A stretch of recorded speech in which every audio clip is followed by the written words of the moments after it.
Welcome back to Crime Besties, to another episode. Here we are for episode 20, Emma. Did you realise that? I did when I was writing it down, but I am I'm a bit proud of us actually to get to 20 episodes. When we first started the podcast, and I was doing some research into what makes a successful podcast. Yeah. One of the things is posting consistently, which we've been able to do. Yeah. And also, a lot of podcasts start and might have 3, 4, 5 episodes and then stop. Yeah. And so, the fact that we've reached a 20 episode milestone, go us. Yeah, for sure.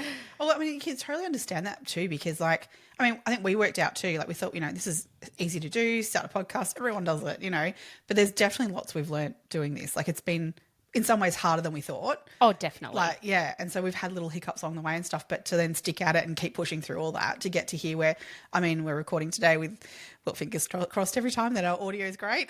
Yeah. And that we've got, little bits of new equipment and stuff along the way. It's pretty cool. Go us. Yay. Well, and thanks to everybody for listening for 20 episodes, because if we didn't have people listening to it, I don't know that we'd be still motivated to make more and more episodes. So thank you. Analytics keep going in the right direction. So, it's obviously we're picking up a few extra people along the way, which is nice. It is nice. I bumped into one of the dads at school pickup the other day. Oh, yeah. And his wife had obviously told him about our podcast, and he's like, you know what, I'm going to give it a listen. I'm like, well, thank you very much. So, hopefully that, as people start to hear more and more about it, we get more people on board. For sure. No, I love that. And even one of the teachers who walked up to us the other day went, oh, it's my 2 crime besties. I'm like, this is really awkward. Please don't tell me our kids have been talking about it at school. We don't let them listen. Don't worry. Our kids do not listen to the podcast. We might let them listen to the first minute or two while we're just chatting about things, but none of the serious stuff. It's funny though, because I have let them listen to the intro episode I think we did. Obviously I let them listen to that because there's nothing in that, and then maybe a few intro bits of various episodes, and so Brody's started recording his own podcast. Oh, I love it. Very gorgeous. He totally gets into it and gets on his iPad and video records and video records. But what does he podcast about? Oh, well, one of the that he recorded, it was in the car. It was bloody hilarious. And he's like, so this is the podcast about everything. And so topic number 1. And starts really topic number 2. And he gives a sentence on each thing. And it's oh, I love it. Because he goes, because I know everything about everything. Oh, yeah, absolutely. Of course he does. I think I'd subscribe to that podcast. Everything about everything. Yeah, love it. Hey, there's an idea for a spin-off for us at some point, maybe. Oh, spin-off. Oh, come on. Brody needs his own episode series. Come on. Anyway, I think we mentioned this in our episode last week, but we again have had a few people reaching out and asking how they can support our channel. Yeah. Again, best way to do that is to subscribe using your podcasting app. So best for us is in Spotify or in the Apple Purple podcasting app. Yes. But we've actually also set up a Buy Me a Coffee site, so there's a link to that in our show notes below if you would like to provide a financial contribution. There is absolutely no pressure. We're doing this for fun and we love it, and we love the fact that everybody's joining us every week. But that link will be in our show notes if anyone's interested. That would be amazing. As you say, that hitting that like or subscribe button is really our ultimate. We know people are listening and that'll keep us going. But obviously there are expenses, I guess, involved in this as much as we're willing to outlay those things because we love doing it. But that little bit of help towards any of that sort of stuff is fantastic too. Yeah. So thank you to those who've already had a go. Yes. Yeah. We definitely need coffee in the morning to get started on these podcasts sometimes, especially when we're recording. We're rushing straight after school drop off today. We're going to try and get our record done before we go and watch our little ones do their school swimming for the day. So just trying to fit it all in. Yeah, jam everything into a day. Yeah. No, and that's the thing with this. We're getting quicker at doing it. I find when we record. So we can achieve more in a Friday when we record these. That's days. right. Do you remember back in those first few episodes? It would literally take us the whole school day to do a recording. Yeah, we'd be like, oh my god, shit! It's already 3:00. Quick, let's go. Yeah, after we've recorded and stuff because it took us forever to get everything sorted. We have to stop and start various points. Whereas now it's like, got this. We have got it down. Yeah. So hopefully this will take us less than, well, what do we got? An hour and a bit and we'll be done. So on that note, let's get into it. Because its case is actually bigger than we thought, I reckon. Every week we say to each other, oh, there's not that much in this one. And then we actually look into it and start researching. And we're like, oh, actually, I think there is. Yeah. I think maybe it's our fault. Maybe we just talk too much too. That might be part of it. I'm sure you know from the episode title, though, today we're talking about Jennifer Pan. There's been a Netflix documentary recently released called What Jennifer Did on Netflix. I think, did I just mention that? Which is, it's really good. It's a really well-produced not even series. It's just a doco. Yeah. But I found it very one-sided. Yes. And they definitely had an agenda, as I guess these things tend to do. Like it's told from a certain viewpoint. And although I can absolutely understand where they were coming from in the way that they presented the documentary, I think there's so much more nuance and context to this case that wasn't presented in that. And that's kind of why we decided to do this episode now. Yep, that and did you notice the AI images that he used in that documentary too? Well, Netflix have come out and said that it's not AI, that it was actually they used digital altering of a photo because they wanted to anonymize people in the background of the photo. She has 2 thumbs in one picture. Yeah, and then the spacing between her fingers in one of them is real weird. And her tooth has been fixed in one pic too. Yeah. They're definitely like they've more touched them. Yeah, well, it's a bit more than a bit of Photoshop. I when you look at it, because there's one where she's she's holding up a peace sign in each hand. Yeah, and one of them she's got too many fingers. But also one of them her fingers are way longer than they're way the other ones. But the multiple fingers and stuff is usually like an AI indicator.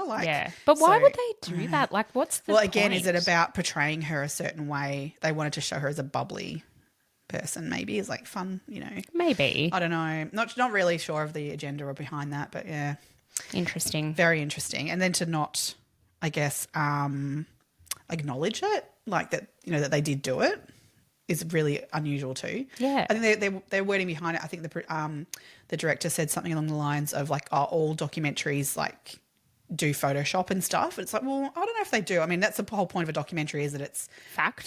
It's why we watch those a lot of the time over drama series and things like that, because you actually, you expect that you're getting facts from it. Absolutely. Yeah. You want to know that what you're watching is, fairly true to events. Yeah. Anyway, let's get into the case. So Jennifer Pan was born on the 17th of June in 1986 to parents Han Pan and Bika Pan. They were of Chinese Vietnamese descent and they were immigrants into Canada. So this took place in Canada. Markham, Ontario. Yeah. So just out of Toronto. Yeah, 20 k's or so out of Toronto. Yeah.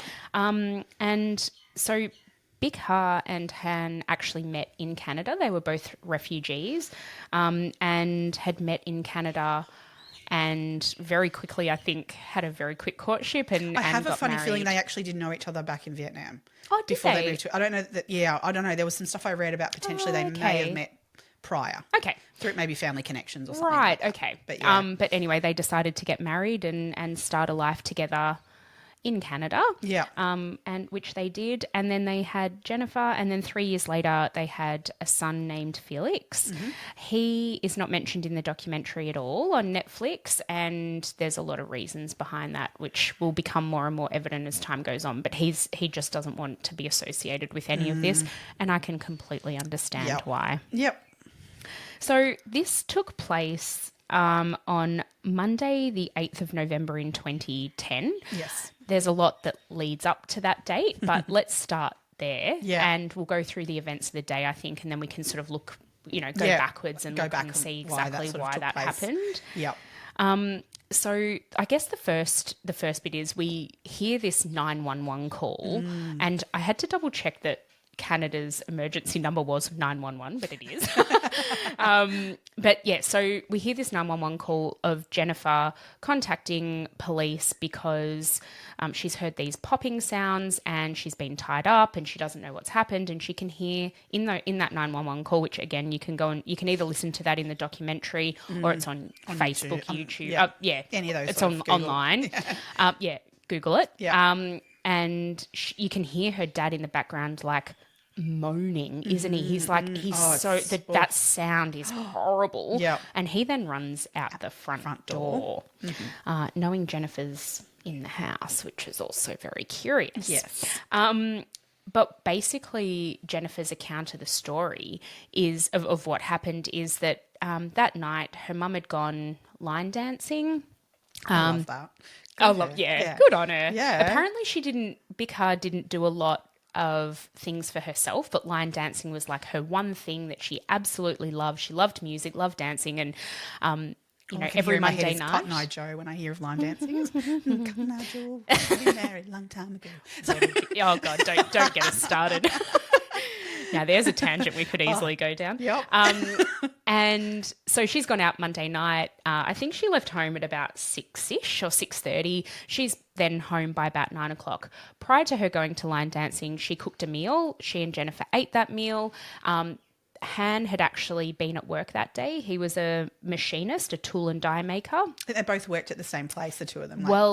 Big Hard didn't work there anymore. She'd actually been made redundant about 2 years before this incident, but she had worked. She had worked in the same. It was for an automotive car part manufacturer. Yeah. So they were very hardworking people. Han had been at work that day and he'd come home. I think he was a little bit late coming home because on his way home, he realised he'd not locked his toolbox or something. So he's gone back to work, done that. And then on the way home, he's called his brother-in-law because he needed to go to Bunnings or whatever the Canadian version of Bunnings is. Yes. So hardware type store to pick something up. And so he went with his brother-in-law there. He's come home, eaten the meal that Bikar had left for him because she'd already gone off to a line dancing class. He ate his dinner, went to bed at about 8:30 because I think he started work really early, like 5:30 in the morning or something. He said he'd go to bed earlier than usual, but 8:30 was in bed. Yeah. Bikar gets home, I think it was around 9 p.m, 9 or 9:30 p.m. from line dancing. Jennifer hears her mum come home and goes downstairs. This is Jennifer's account of what happened. She goes downstairs to say goodnight to her mum and then goes back upstairs to essentially go to bed. Jennifer was on a phone call then to an old school friend, I believe. Yeah, so she'd had a fair bit of contact with friends throughout this night. She'd had one friend had come over during the night to watch some shows that they'd recorded. So they watched, oh God, now I can't remember what they were. They were shows that I was like, oh yeah, I remember watching those in 2010. But, sort of soapy type things. Yeah. And so they watched those and then the friend went home and then Jennifer's had text message exchanges with one friend and then she's had this phone conversation with another. So at this point... Big sitting on the couch, soaking her feet after a big lot of line dancing. Well, she's probably there for 3 hours. That's a decent... God, yeah. No, yeah. Decent go at it. Yeah. Like, soaking those sore feet, absolutely. Yeah. She's had a ball and had a great night, enjoying her thing. Love it. But then at about 10 o'clock, all of a sudden, in walks through the front door with no knock, no nothing, and Bick believed the front door was locked. However, these people just walked straight through and this is where the shit begins. So they grab Bick and take her straight down. There's 3 men, take her straight down to the basement. Han, who is in bed at this, as we said, he wakes up to a man with a gun in his face telling him, where's the money, where's the money? And he's absolutely, woken from a dead sleep. So he gets dragged down to the basement as well. Apparently, this is when, according to Jennifer, she hears these voices that aren't her parents and sort of opens her bedroom door and sort of a little bit to sort of check what's going on. And she hears footsteps coming up the the stairwell, and as she opens the door, there's a person there with a gun, and who grabs her. They grab her, and then they tie her up to the banister. They tie her hands together, and then tie her to the banister. So the way she describes it is they tie her upper arm to the banister. So she's got her hands tied behind her back, and then her upper arm is tied to the banister. Yeah. Meg, what did they use to tie her hands together and her arm to the banister? Shoelaces? Uh-huh. Okay. Yeah. Criminal masterminds. Anyway. So she's upstairs, according to her, and so she has no idea what's then going on. So there's then like 3 floors to this house, in that there's the basement, which is a used space in this house. It's like a finished basement. Yeah, they use it as a sitting room and things like that. I think it's got a TV down there. Yeah. Yep. So but Bick and Han are down there. So all we get now is Jennifer's story of what she hears is 2 pops, which she thinks could be gunshots. She hears her mum scream. She then apparently hears 2 more pops. And then she hears them go out the front door. She thinks that they're gone, and she can't hear. She hears her dad moaning, I think, a little bit, but then nothing. So then she reaches behind and she realizes that her phone is in her back pocket. So with her hands tied behind in her waistband. Yeah. So with her hands tied behind her back and her tied to the banister, somehow she gets this phone out and dials 911. Sorry, wrong country. So rings 911, and then that's when we get the 911 call that you hear of her. It's pretty intense, that 911 call of her screaming, sort of, that someone's in our house, and that she needs help. There's been shots. There's been popping sounds, and you hear Han. The 911 operator says, is asking her for her address and asking her what happens. She sounds like a little girl in the because we haven't mentioned. reporting. I guess we have in terms of her age, but I don't know if people put together that at this point in 2010, she was 24 years of age. 24. Yep. She sounds like a little girl. She's terrified, and given the events that have unfolded, understandably, I mean, some intruders have come into your house. You can hear shooting sounds. They've been demanding and yelling about money, and yeah, she would be terrified. So again, go and have a look, either Netflix documentary or even better on YouTube. You can see just this clip of the video. Yeah. But when she's interviewed by police following this event, she demonstrates how she got her phone out of her waistband and made the call despite the fact that she was tied up, because she was saying she was tied up really tight so she couldn't get out of it. Yeah. But she was able to get her phone out of her waistband, put it to her side, and flip it open, the old-fashioned flip phone, and dial 911 and then speak to the operator. Now, there was no speakerphone on the phones at the time. That's what I was like, I actually was Google searching, could you just put it on speaker at that point in 2010? There was no speakerphone. No. So what she says is she turned the volume up all the way and she was yelling at the phone. Now, I immediately, that doesn't ring true. When you hear that voice, that 911 call, it sounds like it's very clear. Very clear. She's very clear. I mean, I've heard plenty of other 911 calls where someone is got the phone here, which you don't get as clear as what you got from her, that message. So it's not to me, she's not twisting around and yelling down at the phone. Her voice is very clear. But anyway, this is her account. Yeah. And the 911 operator says to her, what's your address? And she's not forthcoming in that.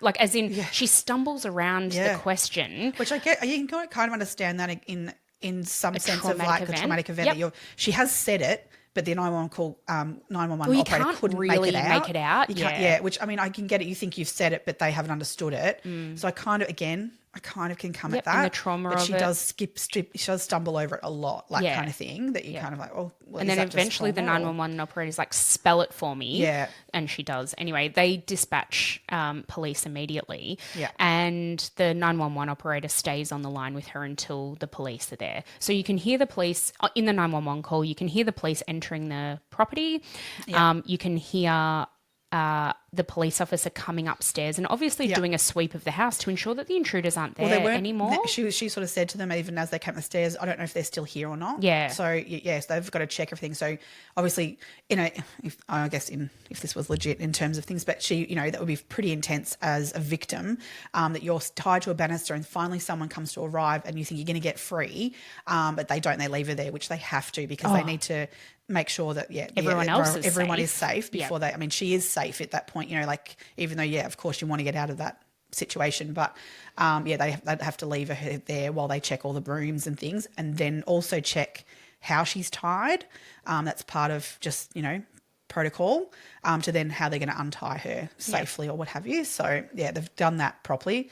I should say before they walked in, the police obviously into the house, they found outside was Pan, passed out on sort of the nature strip, I guess, sort of out the front and the lawn there. So he's been shot. I think in the face and in the shoulder. In the shoulder as well. It was 2 shots he'd he'd copped.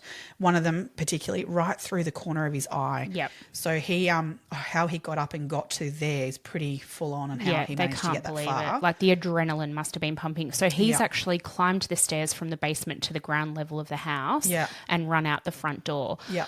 I think in some ways, luckily, a neighbour was actually leaving for work at the time and intercepted Han and could already hear the sirens, knew help was on its way. Yes. And so he stayed with Han until the police got there, and obviously the police had to do a sweep before they could even attend to Han.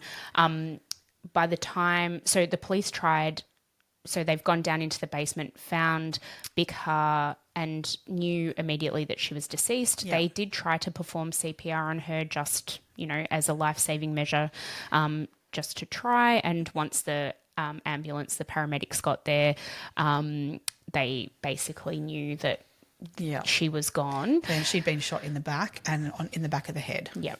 So just absolutely horrific. Horrible. Han, as you said, had passed out by this stage out the front.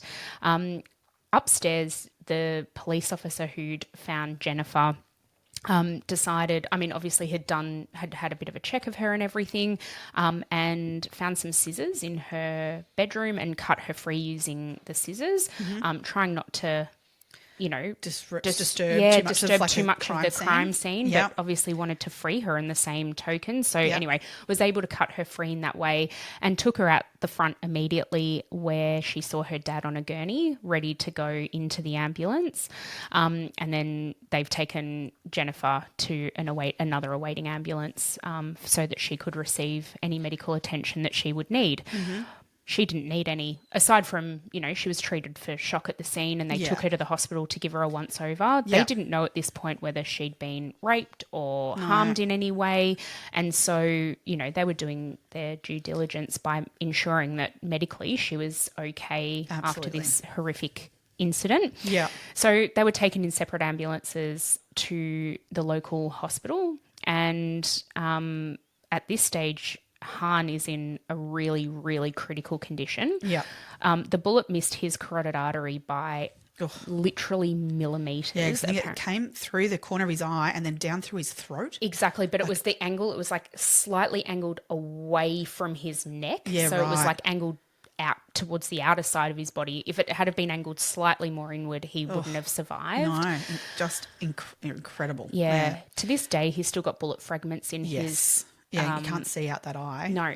Oh, he's got lost all vision of that eye. Yeah, so there's obviously some ongoing, ongoing physical trauma, let alone the mental trauma. I guess so. It's still at that point, like they didn't even know if he'd still, survive. Yeah. There was still a long way to go. They were, so in the hospital, I think family members arrived as well.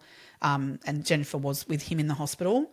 And at one point, Jennifer realised that her phone battery had died, and she even asked one of the her uncle, I think it was, she said, my phone battery's died and I want to ring someone. That actually happened when Han came to.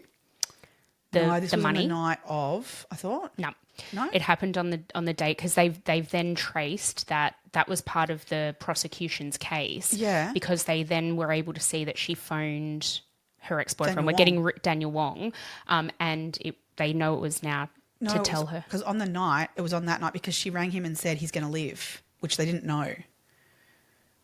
Yeah, no, I am sure that happened when he woke up. Because on the night that it happened, he did not know. They didn't know. They thought he was going to die. No, that's it was right. Like critical. That's what, I'm sure there's part of the interview with her that comes up, and she said, "Oh, I was ringing him to tell him that my dad was going to live." Right. And it was like, well, hang on a minute, because you didn't know he was going to live. Yeah. So why would she Why ring would you to do say that? Yeah, that was part of the another question mark. Like that made them. I don't know. Okay. Don't know. All right, we'll have to look that back up. We'll double check that. Yeah, fact. all But good, at some point, she's called Daniel to say that he's yeah. alive. We'll get to Daniel. It's in not a sec. crucial. No, By any means, no. Yeah. But yeah, so I think 3 hours after all of this, the police take her down to the police station to do an initial statement. Which again, at this point, it's just protocol that she is the only witness they have to this, to then be able to follow through and find who these people are that have come into a house. Yep. And do this. They've got to interview her, which they are. I mean, look. That is completely intense, and police are very aware. And I have to say, I think they did an incredible job of supporting a victim of crime. They have these particular people who get assigned to a victim like this that support them, as well as those who have got to do their job and interview, because you don't know who's involved in anything in these sorts of things at this point. Yep. Because, as we should say too, where this occurred, I mean, crime was very low. Yep. This was really unusual for it to have happened. A home invasion of any sort was non-existent in that neighbourhood. So immediately, even when the media got hold of this, it was a big story, because they were like, who on earth would have done this? Because people don't have home invasions in that area. And so it was like, well, if this wasn't related to the family, just a random incident, like, that's scary for this neighbourhood, particularly when it's not something they're used to. They were looking to see whether the family had connections to drugs or like gangs or, something to motivate a crime like this, but there was nothing. Well, very early on, one of the neighbours, when they started talking to other witnesses, trying to, what did you hear over the night? A neighbour said, like, well, Jennifer's ex-boyfriend has drug relations, so that came up quite early. So they were aware of that, and I don't think at that first interview they were aware of that. No, but that's why they brought her in, I think, for the second interview. So, the first interview took place at Jennifer was discharged from the hospital at 1:30 in the morning and taken straight to the police station for interview. The interview started at 2:45 a.m. and finished at 4:30 a.m. It's pretty lengthy. Like, I mean, because they took it slow for her, I guess. But to think of what she'd been through. So, a couple of hours worth of like quite intense questioning, and they were just trying to establish a timeline of basically what had happened, whether Jennifer knew anything, whether there were any leads that they could potentially follow up. Because as you said, this was just so seemingly so random, But very early on, the police were questioning things. There was two different camps, basically, between the cops. There were those that were, absolutely like, oh, this poor victim here, like, but there were certain cops going, I think she's in on it. Yeah, because to have people to enter a house and murder or attempt to murder two people. Why would you leave a witness who saw you? That was their biggest, I guess, red flag. Yeah. But at the same time, like, this was incredibly intense, and you can't treat her immediately as like, you're a bad person, and like they've got to tread carefully, because in case this is just completely random. Yeah, that's it. In her interview, she did give descriptions of 3 men who came into her house. So they basically labelled them man 1, man 2, man 3, because they don't have any names for these people yet. And she was able to give a description of each man that she saw, and that she definitely heard certain them talk, that one had a Jamaican accent, one had dreadlocks, all these sorts of bits of information. The interview itself, I mean, it's all over online, like very easily access to it. It's worth having a check out, because her demeanour immediately, to me, raised quite a few red flags. The first one being that there's a box of tissues on that table. Now, I can only imagine how I would be feeling. I've just had my mother murdered. My dad's in hospital and quite possibly could die. How you would be feeling right then would be full on. I'm sorry, that table would be full of wet, gross, disgusting snot tissues. Like, Oh, absolutely. But then I guess the other thing is just putting aside what we know, you don't know how you would act. You would no, behave you in a don't. trauma like this. So you can't She'd be completely. exhausted. It's, between 2 o'clock, 3 o'clock in the morning. Yep. You'd be in shock, absolutely be in shock, and you don't know how you would react. Although, because apparently when she was awaiting to go into the ambulance back at home, she said to the police officer, "What happened to my mum?" And the police officer said, I'm sorry to inform you she's deceased." Jennifer just went, It was like, okay, again, how you would process that, I don't know. The shock of that would be so intense, and you would almost feel like you're not living in reality, would you? God, yeah. But another layer of this that I guess we probably should say is that both you and I are white, Australian, culturally background. We don't have great insight here into another culture that we're looking at here in terms of their family being Chinese/Vietnamese background, different cultures, raise children differently. Yep. And I know that from only speaking of like from friends' experiences of being raised in households like that where that emotion isn't really allowed, and that they were. It's not like it's a cultural thing, isn't it? It can be a cultural thing that you don't cry. Yep. And things like that. So I think we've got to also put that lens on it. As well, that we're talking from a different cultural background as well, and that I don't want to say that is a very generalized statement. That doesn't mean that every Asian household's that way either. So, but that has to be taken into account from the police side of things of like when they can't judge someone's reaction, as you're saying, and nor should they. I mean, the police are there to gather facts. I mean, obviously people's demeanor plays into an overall picture, but I think the detective on this particular night at the first interview, he was really good in sort of taking everything in. And when he's interviewed in the documentary, you're like, okay, he got it from the get-go. Yeah.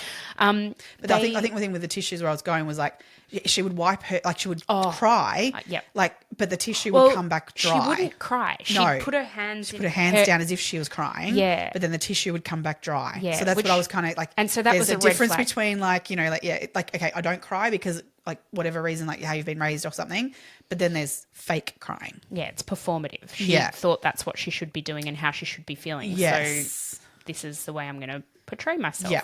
Yeah.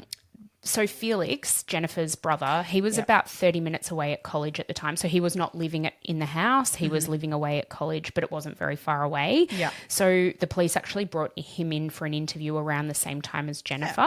Yep. And I mean, he didn't really have a huge amount to add to – well, he had no idea of what had happened that night. But he did start to paint the picture in his interview of what their parents were like and what their family dynamic was like. So that, again, helped, as you were saying before, helped kind of put together a bit of a picture about what this family dynamic was.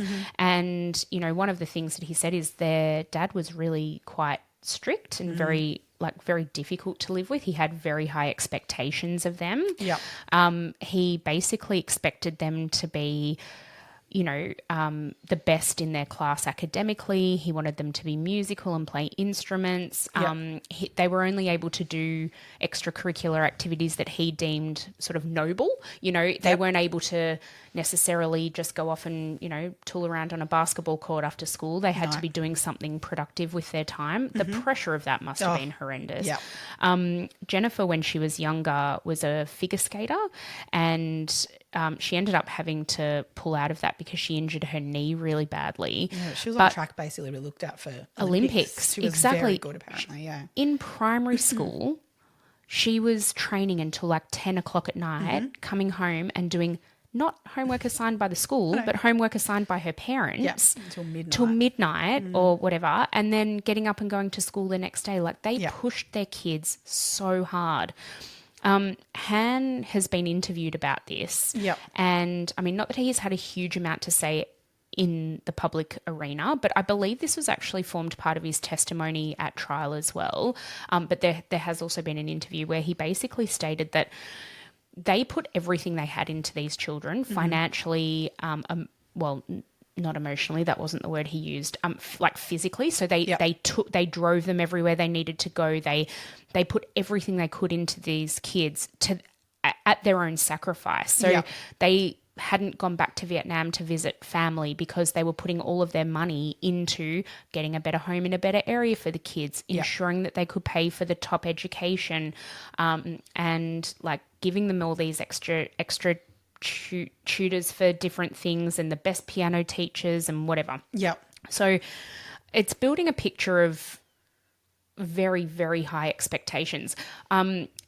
This is going to sound really dirty, but I was looking at Reddit in relation to this case because I am curious to see different opinions that people have. And sometimes if you just look at the comments on like the Netflix documentary or something, you're not really getting a whole scope of what people think. Reddit is great for that. You've got to filter through a fair bit of stuff. But people were saying on there that, you know, the expectations that the parents had didn't match necessarily the parents' background. So as in the parents were blue collar workers. Yes. And they expected their children to achieve academically incredibly, like a lot higher than they ever had. So the reason for that is this whole idea of like the Chinese Vietnamese background, and I sort of am bucketing them together in that, and I don't want to generalize, but there's a lot in of this similarities. instance, we're talking about it. Yeah, but they've got connections to both culturally, but also Vietnam and China have a lot of cultural similarities. Yep. But the basic reason for that is that in their culture, education is your out, and basically that the only way you can improve your socioeconomic status is through education. So that's why education has such a high emphasis in their culture. So you can be the, you know, lowly worker, but if you can make your child, if you can provide them education, that will improve your socioeconomic status. And so in Vietnam, in China, you can find a lot of like politicians, etc., medical people that have backgrounds of very poor families. Okay, I get that. Yeah. But it's interesting to me that they had that opinion, and yet they had, in blue collar jobs, worked their way into having a home that they owned outright. There was no mortgage left on that home at the time of the murders. They had worked one of them owned a Mercedes, the other one owned a Lexus. Yeah. They had $200,000 worth of cash in their bank accounts. Yeah. They had sent their kids, thought they'd sent their kids to university and were able to assist in their tuition payments. The kids still had student loans, but it was nothing compared to other kids because their parents were able to assist in contributions for that. So to me, they're an absolute success story on the back of a blue collar job, and yet they didn't see it like that. They've wanted their kids to be. They wanted Jennifer to be a doctor, but she says that it was too gruesome for her. She doesn't like the sight of blood. Dad did acknowge that and goes, "Oh, you won't be able to stomach it." So that's when he decided that she could do pharmacy instead. And I believe Felix studied engineering. Yes. Yeah. Yeah. So her brother, So he was at university at this time studying engineering at a very prestigious university too. I don't know the name of it, but it was quite a well thought of university he was at. Yeah. But like generally speaking, like, because we're putting like quite I guess a westernized look on this lens on like what this would be termed tiger parenting in some ways. Yep. Or authoritarian parenting. There's different names in it, but they definitely overlap somewhat. That we would feel awful at the idea of our child feeling stress. You know, if we were putting on pressure on our child, that idea of like our child feeling stressed would be like, oh my God, I'm not doing a good job because my child's stressed. Whereas potentially in that kind of style of parenting, culturally, your child feeling stressed is actually a sign of you doing a excellent job as a parent. Yeah, because they're striving, they're working really hard, they're doing what they should be doing to get to achieve what they need to achieve. Absolutely. I mean, there's like elements of tiger parenting that I 100% go, okay, I really like that idea, right? But it's when I put like a westernized spin on it, I guess. But the idea of like that, they believe that effort should be given more what am I trying to say? Like the effort is more important than the actual result in some ways. Now, so I read that as like, oh yeah, like you praise the effort, and I do this with my own children. I praise effort over the result. You can fail at the end of it, but you put in all the hard work, therefore you haven't failed because you've learnt a new task, right? Whereas they see it as no, you everyone in their minds, everyone can do anything as long as you work hard enough at it, right? There's no like innate strength someone has. No, you can do everything and anything as long as you work hard enough at it. So, and that is exactly the environment that they've raised their children in. Like, they had no extracurricular activities. Like, they were constantly striving for the best. Yeah. Everything they did was to try and achieve that. Yes. So regardless of the fact of, that, okay, yeah, medicine isn't your thing, you don't like medicine. No. You work hard enough, you can do it. Yeah. So there's no like, oh, you don't have a passion for that. Oh, let's look at something else. Whereas like, I'm more of the idea of, okay, you find something that you're passionate about, you don't work a day in your life, right? You work hard at doing that because you love doing it. It doesn't feel like it's hard work. Their idea is if you're not working hard, then you're not achieving. Yeah. The only way you're achieving is by working hard. Yeah. So there's actually a grading system that I've heard a friend of mine talk about this in her household around like tiger parenting, and she's Vietnamese as well. And she said that basically A equals average, right, in the grading, B equals bad, C equals catastrophe, D equals disowned, F equals forgotten. Oh my God. So even when you're achieving as high as you possibly can of an A grade, you're still not good enough because you've got to work harder. So I think that's what even Han said this in one of his statements, that he wanted them to be the best. Yes. It wasn't good enough to get A's and whatever. No. They had to be number one. Yes. And so much so they were actually quite disappointed that Jennifer didn't finish top of her class one year, like as valedictorian of her class. And this is kind of where things started to unravel for Jennifer. Yeah. But they were really disappointed that she hadn't finished top of her class and someone else had achieved that. And I think, unfortunately, I think teachers had almost indicated to her that she was going to receive that, whatever that I call it. I think I would call it ducks, but it's not valedictorian. Yeah. Sorry. Yeah. So different countries call it different things. But I think it was alluded to her that she would be receiving that award at the end of elementary school, and she didn't get it, so that kind of triggered what her high school life then became. Absolutely. Yeah. So she had gone from being a really clever, high achieving. Yeah. She was getting A's and A pluses in primary school to moving on to high school, where things, I guess, there's a big jump between primary and high school, different the way, even the way classes are structured and the content. And you are then, by the time you get to high school, we all know, we've all been there, you're working towards potentially like further study or a career or whatever. So, but also hormones kick in. So. Oh, yeah. I mean, it's a very complicated time of life, isn't it? But Jennifer's basically gone from being this A-plus sort of student in primary school or in elementary school to then sort of being a B or C average student. And apparently she, like, with not getting that valedictorian, basically had this attitude of, like, why try? Why even bother? Why bother? So what did she do to make sure that her parents believed she was still doing the A's and A pluses? She started forging her report cards at the age of 14 so that her parents believed she was getting the A's and was incredibly intelligent. She was averaging a C at the time. Yeah. But I don't know, I'm trying to work out. In 2000 and whatever year that would have been, early, mid-2000s. 2004 maybe. Sort of stuff. She was able to use Photoshop skills to be able to turn a C into an A. I mean, wouldn't you go a B? Like, wouldn't that be easy to shape? But she wouldn't have been able to go home with a B. A B still wouldn't have been good enough. So I was the effort that would have gone into doing that, I think, why don't you go into some sort of field of, like, I don't know, graphic design or something? Play to your strengths, clearly Jennifer. Good here. Yeah. She forged so many documents over the coming years. Yeah. She forged, so she's gone through high school. She actually never officially graduated from high school because she failed her final year calculus exam.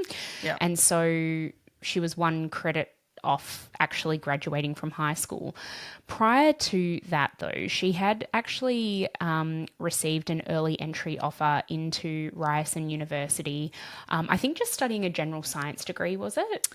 I actually can't remember. I just I remember think it was. I think it was just a general science degree. Her parents were happy with that. So they wanted her to study pharmacy at the University of Toronto. That was their dream for her. Yeah. But the fact that she got early entry into Ryerson Uni, they were actually okay. I think they were proud already, of that. I think they were already knew she wasn't going to get the marks to get in immediately to pharmaceutical studies at Toronto University. I think they already were aware that that's not where she was at. Even though she was getting, they thought she was getting all A's. I think so, but I think it wasn't still good enough to get her into that. So I think she's already had to tell them that I'm not going to get into there, but if I do a couple years at Ryerson doing this, then I can transfer across. Yep. She'd already figured it out of what she was going to do. So and again, I guess, image-wise, which I know plays a part in this as well, her parents were able to say, well, she gained early entry, they wanted her. Entries, and I think she originally was offered a $3,000 scholarship. So some money. She told them that. Yeah, some money towards it.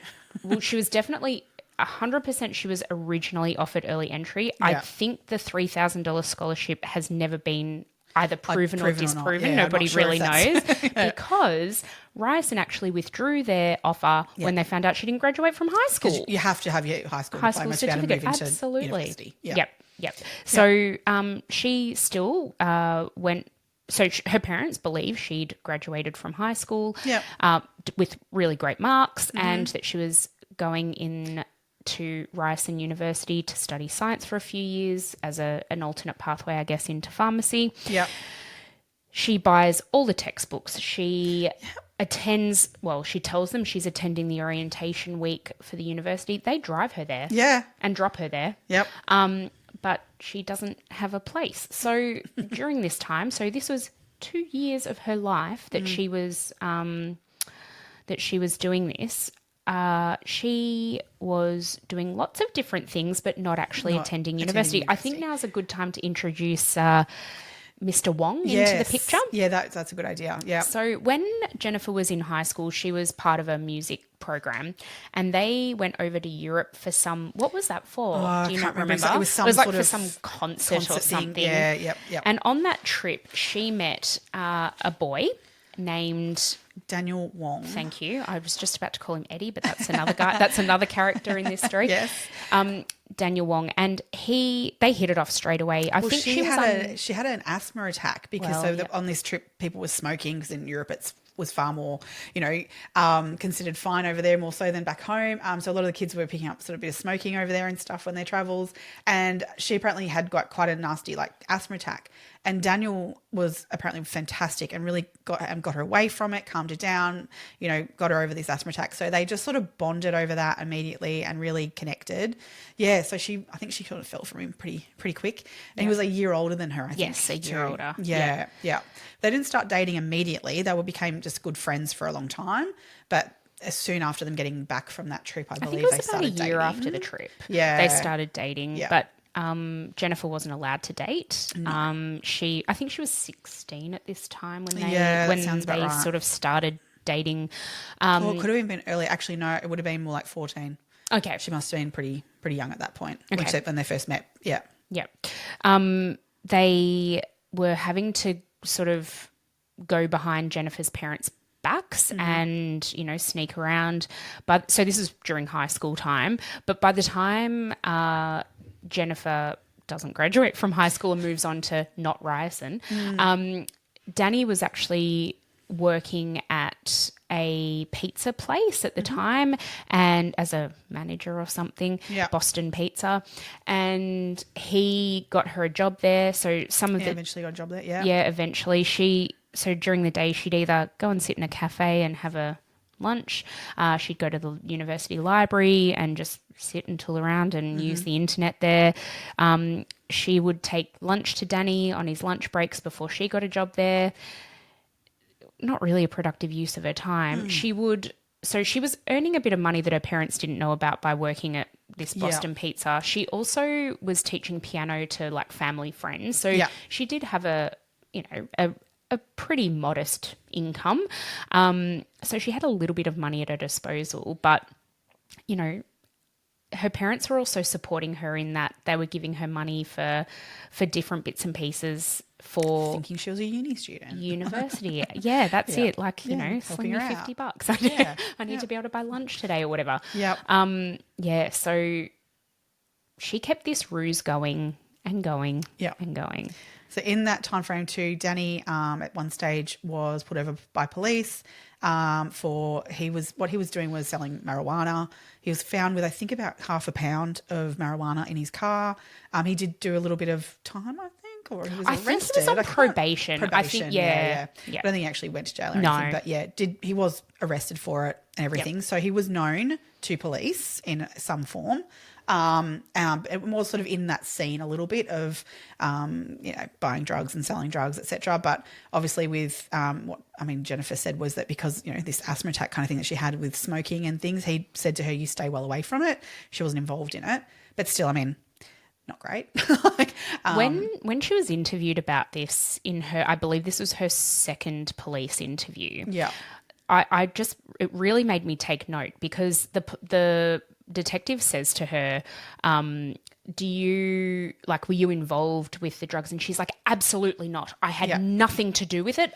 She was so resolute in what she was saying. Yeah. And then, a few minutes later in the interview, they say something about, well, did you have any involvement in the death of your mother? Yeah. And she's like, and she kind of is like, oh, well, and she really skirts around it. So I believe that she had no involvement in the drug side of things with Danny, but obviously we come to learn something else. Yeah, it was such a juxtaposition between her reaction of when she absolutely hadn't done something to when she had. When she's such a good liar. Yeah. Because, she's lied, for a number of years. By the time she's in this interview room about this incident, she's been lying consistently for 10 years about her entire life. Not only to her parents. It comes out that she's been lying to Danny. Everyone. She's lied to friends, family. Yeah. Nobody really knows the truth of her life aside from her. But I also truly, truly believe that there were lies that she told so many times that she believed them herself. Yeah. There's got to be a level of that. Yeah. Yeah. Which we can chat about. I've got a little bit of info on what we maybe think of diagnoses of things. Yeah, we can. Maybe we'll get to that more towards the end. Yeah, yeah. So we're basically now at the point where Jennifer's at university, university, at Ryerson, and it's time for her to kind of then move on to the University of Toronto to study pharmacology. And the web of lies just continues. Yeah.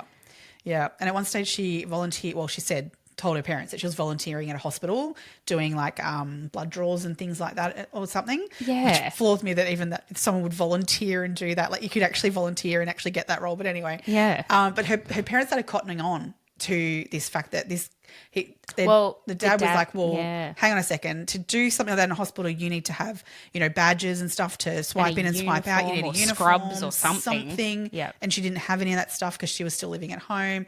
There was none of that stuff being seen. And so he questioned this. And so they drove her to work one day to drop her off, which they did multiple times. But on this particular day, he said, Bick, you get out of the car and you follow her in and watch her go in. To which then she's bolted into the hospital and hidden for hours inside the hospital. 3 hours in the emergency department she hid. Oh, God. Just to avoid this sort of situation. But the questions started coming then at her of what was going on. That was sort of her downfall. She did at that point fess up that, she wasn't attending university. She didn't have that job, So they did find out at that point that she wasn't attending the University of Toronto. They still at that point believed she'd attended Ryerson. Yeah, they thought that's right.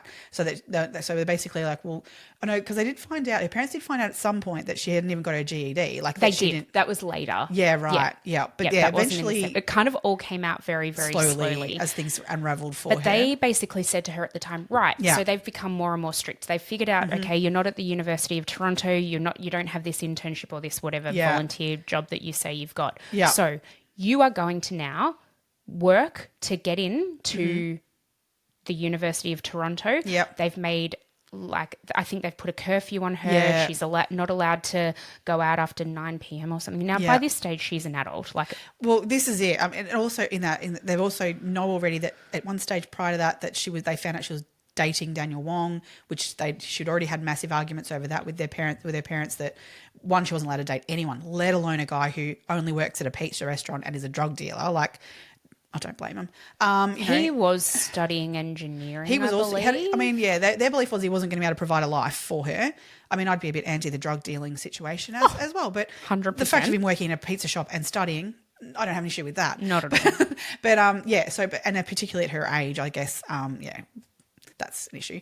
But yeah, so they had already forbidden her from continuing a relationship with him, and all those sorts of things as well. So is this the point where they gave her the ultimatum? It's either Danny or us. Yeah, pretty much said to her, yeah, like, so here's your choice. Basically, you can go be with Danny, you can leave, and that's it. We cut ties, like you move out and you're on your own.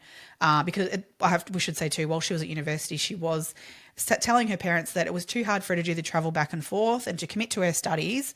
She would stay at a friend's house, Topaz, and on some days of the week, I think 3 nights a week or something like that. I think it was Monday, Tuesday, Wednesday nights. Yeah, she would stay there Topaz. With Topaz. So cool. So apparently, and then the other nights of the week she was at home with her parents. So, and her parents were okay with that because it was about her studying and everything. But the dad actually rang Topaz. That's when it really came unraveling for her, because he rang Topaz to say, well, thanks for supporting our daughter and helping with that. Topaz, what a narc. Jesus. Total narc. Totally let loose. Okay, so this makes me think, because Topaz is like, she's literally never stayed a night here ever. No, wouldn't you word your friend up and just say, hey, I'm going to hang out at my boyfriend's? That's what I'm saying. Yeah. So Jennifer hasn't even had this conversation with Topaz to go, hey, mate, cover for me, please. Oh, because I mean, if you, I can imagine us, we weren't teenagers knowing each other, but we would totally tied each other's butt. Absolutely. I mean, that's what you do with your friend. Yeah, so she totally did not carry through the lie and said, oh, no, she hasn't been living here and don't know anything about it. She actually said, she's never stayed here for one night. No. So he's found out that she's been staying with Danny that time, which his family even, they were lying, she was lying to them, saying that her parents knew about this arrangement, that she was going to be staying there 3 nights a week, and they were like, great, let's do dinner and let's catch up with your parents. His parents wanted to meet because, I mean, this was obviously quite a serious relationship. It had been going on for years, and his parents obviously liked Jennifer and welcomed her into their home. At this sort of point, they'd been sort of on and off dating for like 8 years. Yeah, a long time. Wouldn't you then embrace this relationship then? Yeah. But then Danny kind of got fed up with it, didn't he? He respected the fact that her parents were like, this isn't going to work, like, kind of thing. And he did, I think, all you could do in that situation. If Jennifer really was going to keep her family in her life, I think I need to bow out. I think that he maybe just wasn't as in love with her as she was with him. I think that's true. As well. I think that's true. But, yeah. I mean, he obviously cared for her, and that comes out over the course of the events that happened and the events that unfold. He obviously had some care for her. Yeah. But I think you're right. I think she was more into him than he was into her. And basically he'd had enough. By this stage, Jennifer's 24 years of age. Yeah. She's got a 9 p.m. curfew. She has to call him off a SIM card that her parents don't know about, because her parents still confiscate her phone. Yeah. And it just, like, as a 24-year-old man, or he would have been 25, 26 at the time, of course you'd be like, this is just too much for me. I just can't. So I'm bowing out of this. Yeah. And so he's done that. Yeah. He's broken off ties with her. She is still, like, I would say, obsessed with him. Yeah. Everything she does is to sort of win him back. But he meets another woman named Christine. I was going to say Caroline. I think you're right. You're absolutely, it is Christine. Yeah.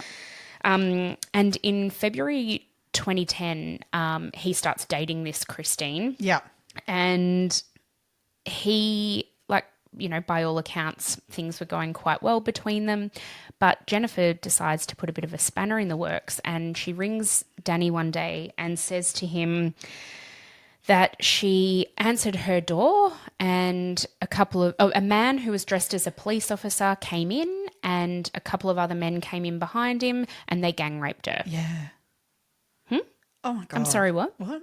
And he's like, and Christine sent them. It was all Christine's fault. Yeah. So apparently she had sent her a message on Facebook or something as well, like, hey, stay away from a boyfriend, like, yeah, kind of thing. fair like, enough. We're happy. Stay So away. kind of You've like, broken up with him. yeah. Like, leave him alone. But that was used then as her evidence to Danny of like, it was her, she's telling me to back off and all this. Didn't Jennifer also say that she received a bullet in the mail or something from Christine? Yeah. Oh, like weird shit. And none of this was true. None of it was true. She was never gang raped. No. Christine never did anything aside from send her a message to say, one or two text messages or a Facebook message or something to say, back off, like, she's mine now. Like, yeah, that's it. I don't think there was anything much in that in terms of that. But but oddly enough, Danny starts getting threatening messages, and so does Christine, but so does Jennifer. Like, so there's this, who's sending these messages, which came into it a bit of like into the interviews about Bick and Han's attack, because it was like, we've been getting these threatening messages. I don't know who they're from. Like,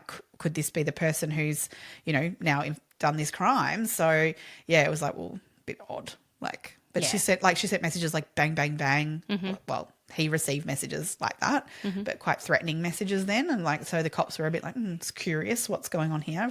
Interesting. But Jennifer used that as an in to contact Danny as well and be like, well, I've just received, she was sort of appealing to him to sort of look out for her and whatnot. Yeah. Yeah. It's an incredibly complicated. Oh, it's a web of lies that she has absolutely created there. Yep. Yeah. Absolutely. Yeah. So basically, at this point, the cops have really got a picture here of a girl who's lied for 10 years about her entire life. She's led a complete double life. There's Danny Wong, who's got connections in the drug world. And so there's no other things that are in this life that would indicate someone that would come into a home and commit this crime against this family. So they start sort of peeling back the layers a bit more on all of this. And as that sort of starts unraveling the next thing happens is that 3 days after this, Han Pan wakes up. So he's been in an induced coma for 3 days, and he wakes up. And not only does he just wake up from his induced coma, this miracle occurs.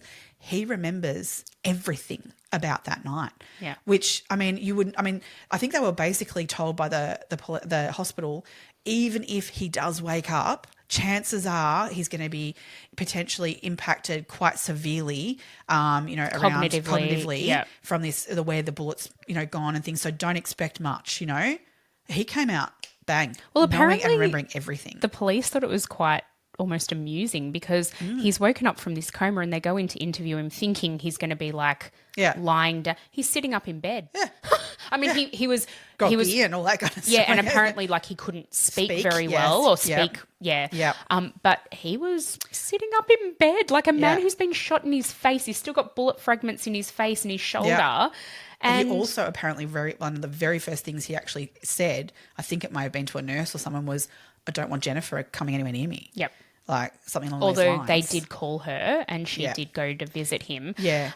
But she was like, the police also at this time, they obviously had their suspicions and they did not allow Jennifer to be unaccompanied with her father. So there was always somebody in the room whenever she... Well, you don't be a bit nervous of what she might not even just speak to him about, but pull a plug. I don't know.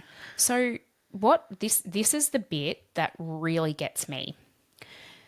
So we'll talk about the police interview in 1 second, what came out of that about that. But when Jennifer went to see him after he's woken up from his coma, she asked him for money. Yes. Like $1,200. Yeah. She was like, I've got to pay my college tuition. Yeah, but that I'm not which going isn't to. actually real. No. I need $1,200. Yes, that's right. What? You absolute fucking dickhead. Oh, Yep. Like, OMG. So that just goes to her Dad, attitude. how are you feeling? Yeah. Are you okay? What can we do? Oh my God, we've got to plan Mum's funeral. And in this time actually as well, in that 3 days that Han was in a coma, because father passed away. So he was a very elderly man at the time. I think he was in his 90s. Yeah. And he actually passed away, and the family think he passed away from heartbreak because his daughter died. Oh. Bless. That just... So, yeah, like... this man what he's just gone through, to also then have to break to him. I mean, from what I can gather, and again, it's very culturally that, generations of families, they are very close. So to break it to him that his father-in-law has passed away and his wife is passed away. I mean, I think he already knew that because he found her, obviously, when he came to, apparently, and this is from his account of events, like we knew that he somehow got out the front, but he said that he saw her feet immediately when he came to, and knew that she was dead, and that's when he made his way out the front. And he said there was so much blood. But yeah, oh God. So Awful. His account is really interesting. Yes. So at this point, obviously, the only eyewitness the police have been able to interview is Jennifer. Yeah. When he's interviewed, he actually says that at certain points throughout the ordeal, he sees one of the assailants like whispering gently to Jennifer. Jennifer was just walking freely around the house. She wasn't bound at this point at all.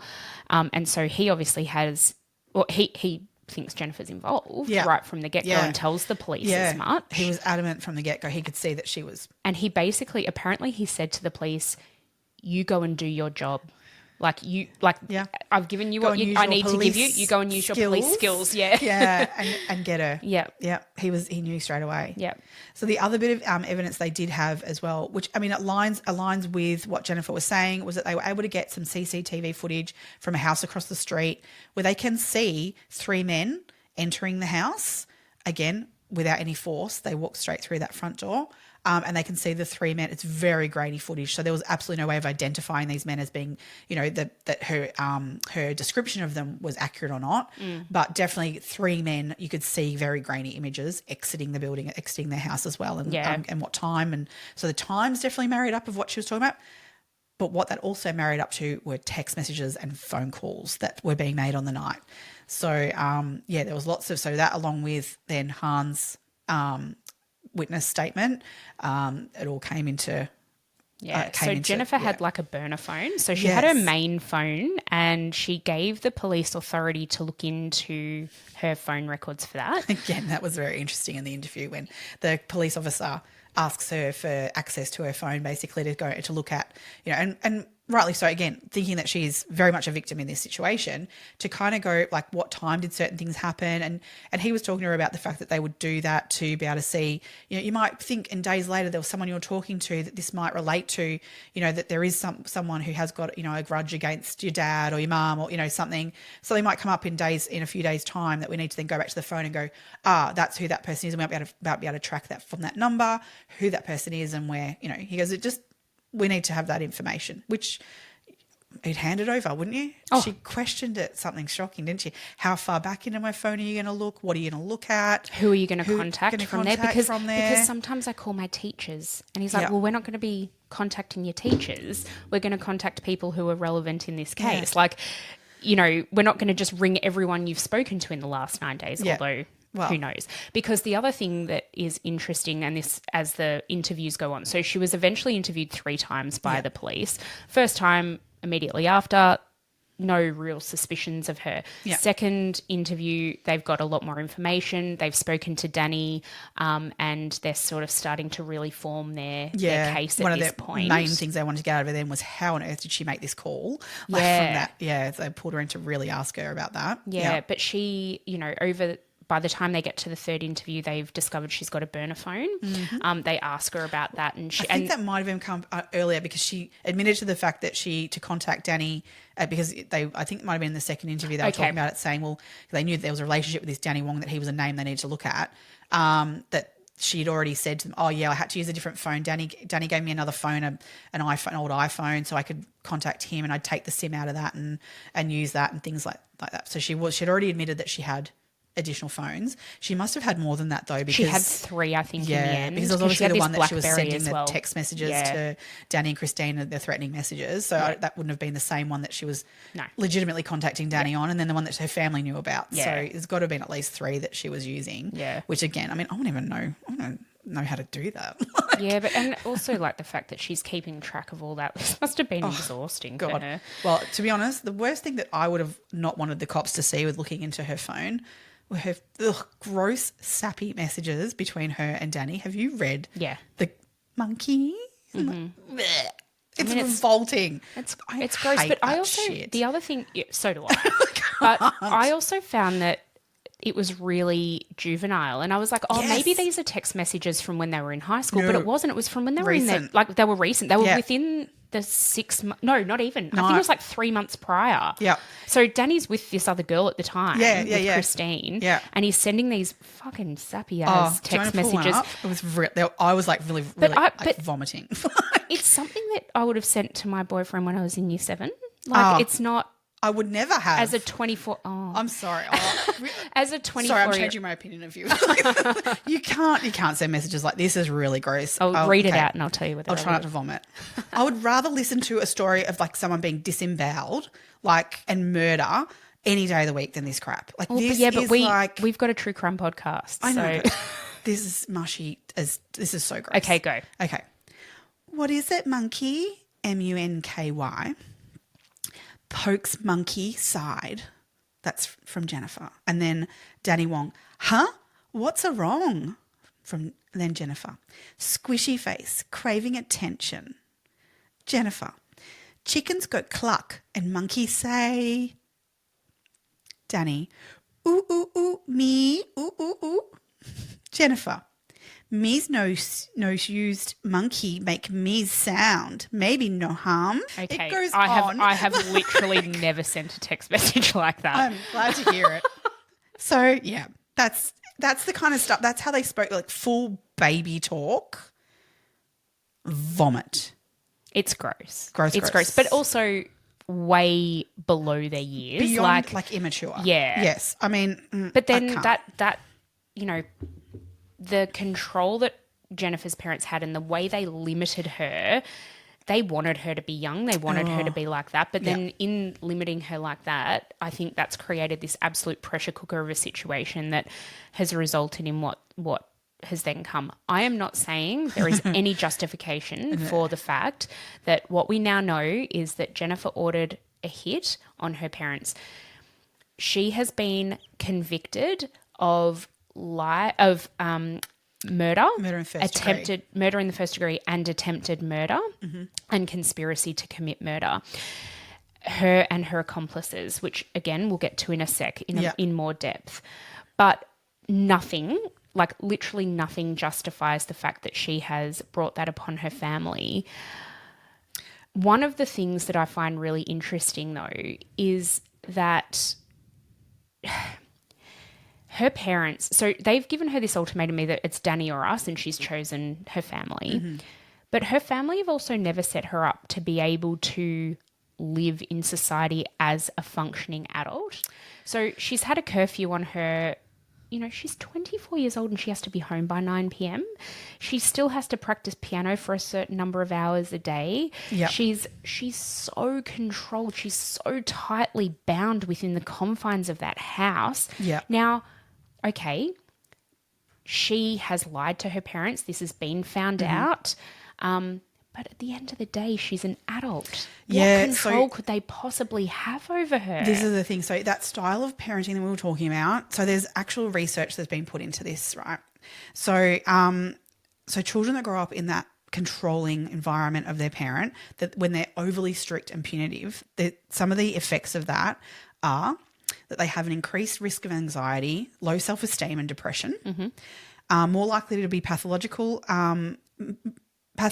psychologically maladjusted, have difficulty in decision-making in their own life, have difficulty forming close relationships with others and finding like themselves. Okay. And fending for themselves as well in terms of like standing up for themselves in situations. Absolutely. Yep. They have a greater fear of making mistakes, so they don't want to disappoint anyone, and have a lower sense of family obligation, lower grade point average, which is a complete opposite of what they want. Yep. A higher level of alienation and a higher level of academic pressure, obviously. Have an increased risk of self-harm and suicidal behaviour among particularly Asian children, and young adults. And they have issues with self-discipline, as they were not taught how to do that for themselves when they're children. That's my point. Like she hasn't had the opportunity to learn how to be in the world No. independently. So she wouldn't have even had the tools within herself, I don't think, to be able to leave that family unit. No. She hadn't been brought up. Like, you know, one of the measures of success for me as a parent is that my kids will be able to be functioning, you know, well-adjusted adults who can contribute positively in society without my intervention. Without needing to call me every 5 minutes and ask independently. me what to do. Like that's a huge thing for me. And so, and the thing is that research has also shown there's a whole flip side of that though, which is what I think really drives them with this wanting to parent like this, is that there's a whole heap of research around that. The fact is that Harvard University, the most prestigious university, I think, in all of America, maybe even the world potentially, 30% of freshmen of their intake is Asian, whereas only 5% of the population is Asian. Oh, wow, okay. So in Australia, there's been studies done on children who come from Asian backgrounds and from then Australian backgrounds. Asian children are more likely to particularly in maths is probably the highest one, are more likely to achieve 2.5 years higher worth of learning than an Australian culturally raised child. Wow. So it's interesting. It goes down to about, I think, it's at least a year ahead of Australian children with children from an Asian background. So there's definitely, academically, there's certainly outcomes that are valid. But when it comes to the emotional background, I was going to say academics don't make a person though. No. So emotionally though, that impact is huge. Yep. So, and then whether or not, and then it comes down to what you deem as successful in terms of your parenting. Yep. And I guess from potentially in a household where you're raising a child like that, their academic success is what you were wanting to achieve, and you achieved it. Yep. In a different household, it might be that the success means that you're independent and able to function in society, all these sorts of things in a positive way. Then maybe not so successful in that, unfortunately. Yes. Yeah. But so what was also I was mentioning there too is that Jennifer also did a lot of self-harm. Which a lot of people then actually then link to suicidal, but it doesn't necessarily. So because when you're self-harming, you're actually not wanting to hurt. You're wanting to hurt yourself to a point where and create pain for yourself, but not to actually end your life. Yep. So there is a difference, and that it's believed that she was purely doing self-harm of like some cutting, I think it was. Yeah, it was cutting. Yeah. So what that's also an indicator of though is a borderline personality disorder. So put my psychologist hat on. So borderline personality disorder hampers a person's ability to regulate their own emotions, right? So there's lack of impulse control, extreme mood swings, and they see the world very black and white. So there's a lot of potentially that's what's going on here with her, and not necessarily would that be triggered by the tiger parenting. Okay. There isn't really maybe a connection between the two. Okay. So if she's got that environment, but also got borderline personality disorder, that's where this combusted from. Right. Potentially. Well, there are a lot of children of tiger parents who don't go on to kill them. So there's obviously a lot of complexity at play here. Yeah. And as we said at the top of this episode, this is such a complex case and it's very nuanced. And, you know, as you said, it's not something that we can understand because we haven't been brought up in a family like that. Yeah. But again, not everybody who's brought up in that kind of environment, in fact, most people don't then go on to conspire to kill their parents. And I mean, I have to wonder, like, her brother didn't do this, kind of thing. He was raised in the same house. But although he's a boy and she's a girl, so there were different expectations of them. There were differences in how they were treated. Yeah. However, if you've got a 14-year-old who is mucking around and doing things and like, not that they knew at the time that she was forging her report cards, but I dare say there were other behaviours going on. They knew that at 14, 16 and stuff like this, she was dating a boy that they didn't want her dating, all these sorts of things. To get to 24, still living under your roof, and you find out she's not been to university for years, all these sorts of things. As a parent, you've got to go, what the hell? What do I do to get you back on track? I'm not advocating for them doing what they did in terms of setting those boundaries, but I, in some way, can understand them. Well, What on they were earth? desperate, weren't They they? were desperate to try and get their child back on track of like all the, like when you go back to who she was before 14, she was, you know, exceeding in her piano lesson. She was exceeding in her ice skating. Clearly, she was probably more physical able than academically able, I think, and that's maybe where they potentially went wrong in that side of like, in rather than, but then she got injured, so that's, I don't know, piano could have been something, a passion, I don't know, but I don't know. I do question that whole, like, I can understand somewhat them putting in these boundaries for her. And they did give her an out and said, you know, you can move on, like move out and be on your own. But they'd set her up to not be able to be out and be on her own. So I feel like she almost didn't have a choice in that respect, because what would she have done? You know, well, she could have moved in with her boyfriend, I guess. Yes, I get that. But she had then no backing, and, you know, she's been told her whole life that her family is everything. Yeah. She couldn't turn her back on that. Like, her core beliefs, I don't think it would allow for that. Yeah. Or what she was told her core beliefs were, because I think you're right when you were describing some of those traits. She didn't have a sense of self at all. No. She kind of just let everyone, she adapted her personality and her behavior to the person she was interacting with. Absolutely. She didn't have that true sense of self, which you develop over those high school years. Yeah. But she'd already started at that point lying, and that kind of became her who she was. Absolutely. Oh, God, yeah. So basically, just really quickly to wrap this up, because I've just noticed the time, and you know, we've been chatting for ages. But she basically, through Daniel Wong, she has arranged for, and he have arranged for these men to come into the house and kill her parents. Yeah, she attempted once prior with someone else. That ended up being fake. Oh. Yep, that was fake. So that was with... What? That was fake. I've read that in multiple places. Ricardo. This was Ricardo. She says, this is her account, and it has now been 100% disproven. What? She says that she paid him $1,500. What? Who would kill someone for $1,500? I mean, surely there's more money in it than that. She states that he took her money and left, and she never heard of him or saw him again. The police have found him since, interviewed him.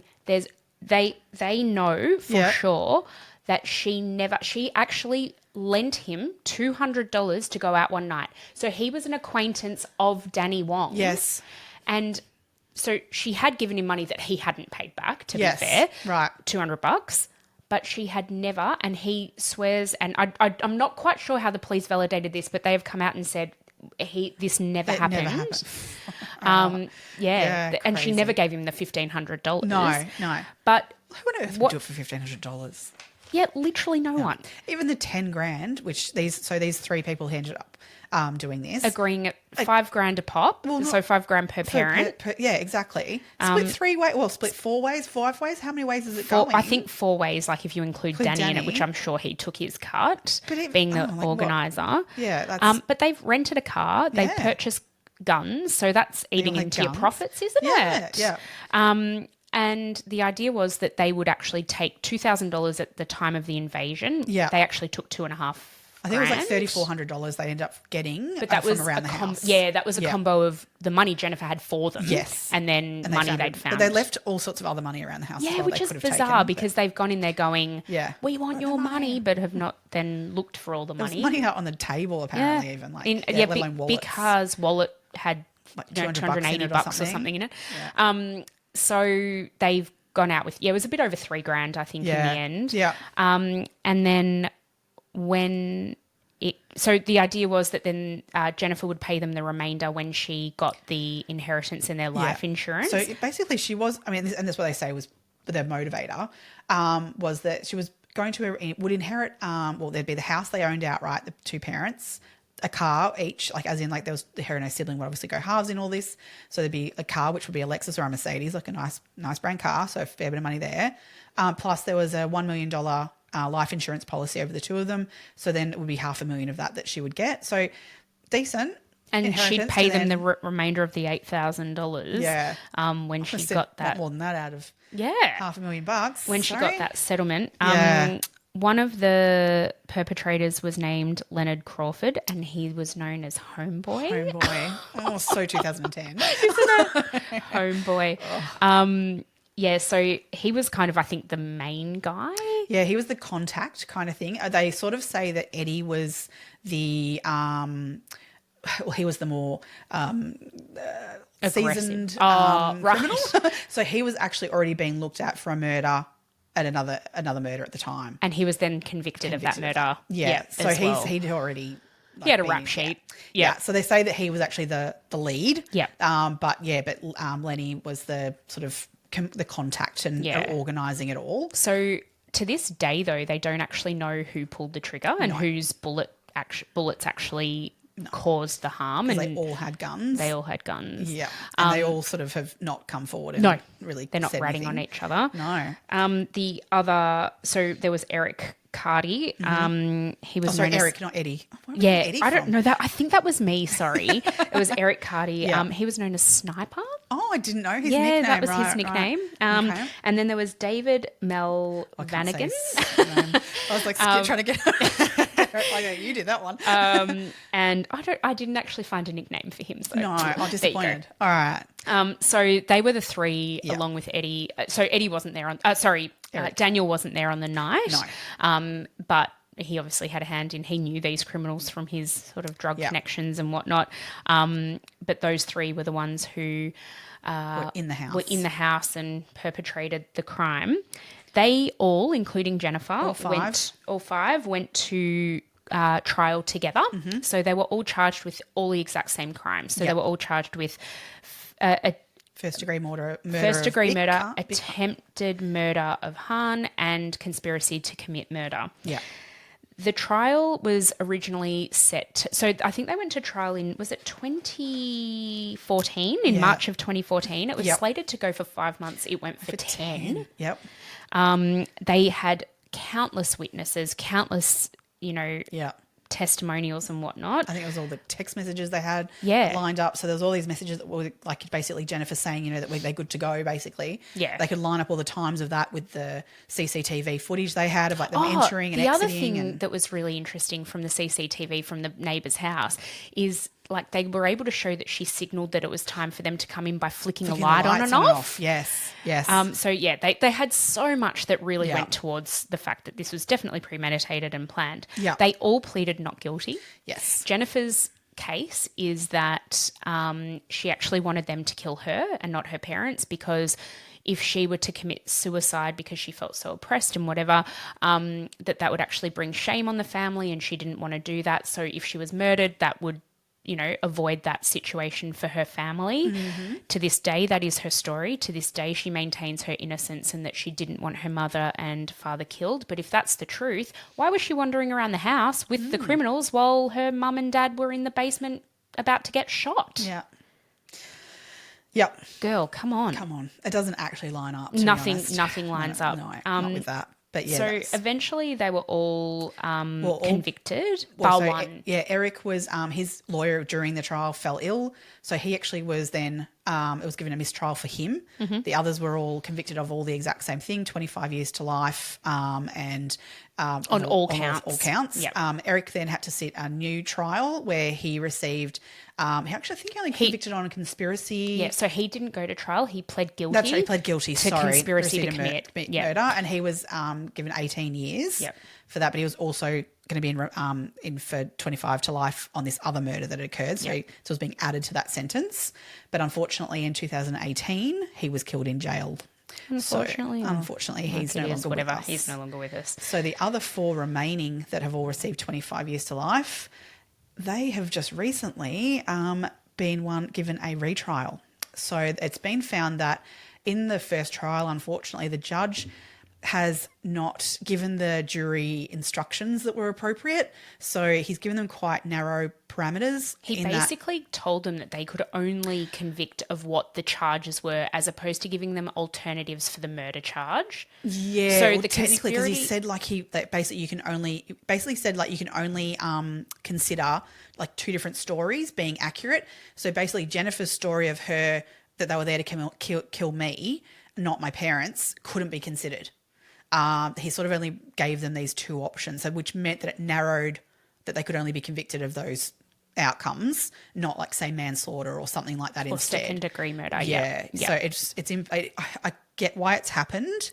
So but the retrial is only for the murder conviction. Yes, So the yes. conspiracy to commit and the the attempted murder still stand. Yeah. So it'll be interesting, and that they're actually serving all of those sentences concurrently. So if the murder charge is brought out, they can actually get out earlier. Yeah. So there's been a date set, I believe, for June next year, 2025. So there'll be an update for this one. Yeah. But yeah, that's be very interesting to see what happens, because I'd hate to think, to be honest, that they get out. I'd love to hear your thoughts though on the fact that they've all been given at the moment 25 to life. Danny's role in this was literally, Jennifer, this is my mate homeboy, he'll help you out. Yeah, he was going to take some of the money, so I could definitely see conspiracy to murder there. But the other 2 charges, yes, he didn't report it to police again, but that's conspiracy. I don't know. What are your thoughts maybe on him obstruction? That could be like they could have gotten him on a different charge, because it gives me vibes of Gypsy Rose and Nick Godejohn. Yep. That the fact like Gypsy didn't get as high a sentence as Nick. I mean but then again, Jennifer didn't pull the trigger either. But she was the person who I fully think Jennifer so do I, and should be convicted of all the things she was convicted of. Danny, on the other hand, I agree with what you're saying. I was actually quite surprised when I read that the 5 of them went to trial, because I can understand the 4, not including Danny. They were all in that house. And for different charges to be brought upon Danny. Absolutely. Like, he wasn't innocent in this. So he deserves some repercussions for his involvement. Absolutely. I don't get how he could get a murder charge. Yeah. I wonder what will happen, especially for him in this retrial. Yeah. I'm really curious as if I've missed something, because I kept looking for something to kind of go, how did he get that? That doesn't quite marry up for me.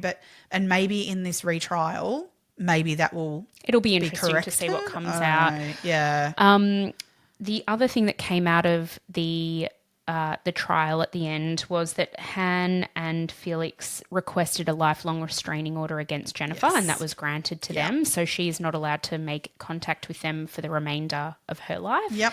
And the court actually also imposed that she is not allowed to contact Danny Wong ever again as well. Yeah. So I think that's probably a really good thing. Let's keep those guys apart. Yeah. Jennifer is serving her time at the Grand Valley Institution for Women.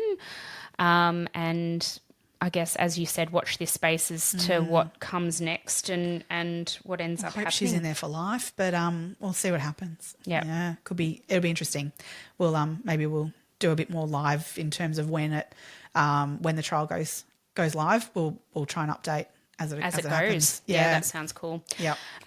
So I guess that comes to the end of the episode for today. It's been a bit of a long one, but they all are. How do we get all this out of it? I don't know. I don't know. Our next episode, we're looking into Gabby Petito, and you were just saying before we hit record today that there's been a recent update and some new sort of evidence. Just some more evidence has been released. Yeah, just some stuff, a video clip of what happened on the day of her disappearance being notified to police. Okay. So interesting little video clip that was released, and why that's been released now, I don't know. Looking forward to getting into that one, because that hits hard. Oh yeah.